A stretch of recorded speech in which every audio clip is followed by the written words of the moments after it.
Hello everyone, my name's Vincent Green. I'm reviewing a few lots from our March 2025 public auction.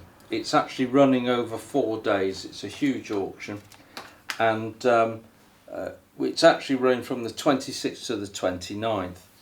On the front cover I notice we have a block of early Indian stamps. I've already put them under the camera, and you'll see that it is one of the 1854 lithograph issues, amongst the most popular stamps or classic stamps of the British Empire, these 1854 issues. But this is particularly exciting because it has 9.5 arches down the side of the design, and that indicates that this can only be Stanley Gibbons #1, which was, although it wasn't issued to the public, it was issued to post offices and is one of the most famous stamps of India. They're very scarce, in fact rare, and in a block like this with sheet selvage, particularly rare and desirable. As individual stamps, this block catalogues at £30,000. One of the interesting elements of these early Indian stamps is you can figure out the plate position by looking at where the watermark falls, which really doesn't happen in any other stamps.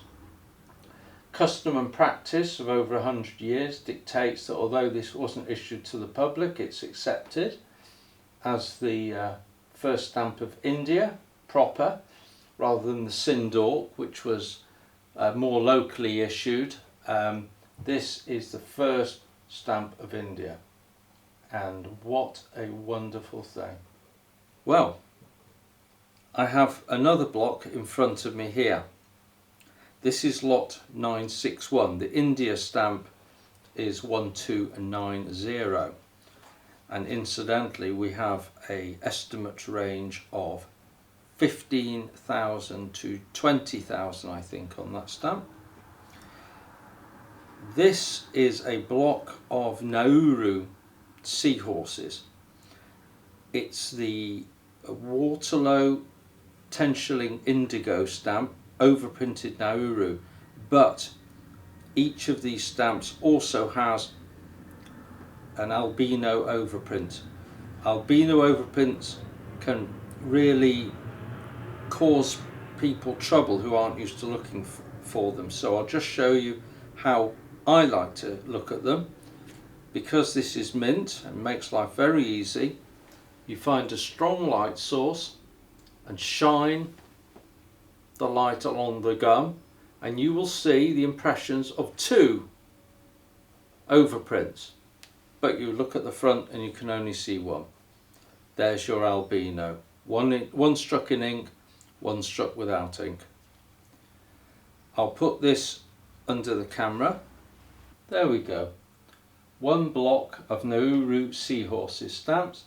You can see that each stamp has 1 overprint, which is correct, but you turn it over and you can see quite clearly the impression of 2 overprints.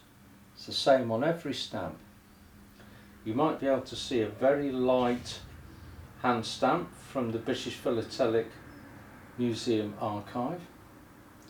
The stamps are all never hinged mint. Believe it or not, as individual hinged stamps, this block catalogues at £52,000. We've got an estimate range of 8 to 10,000 on that block. Incredibly rare and beautiful. So there we go, available in auction in a short while. 2 very different but tremendously desirable British Empire blocks of stamps. Hopefully we'll see you at the auction. Bye.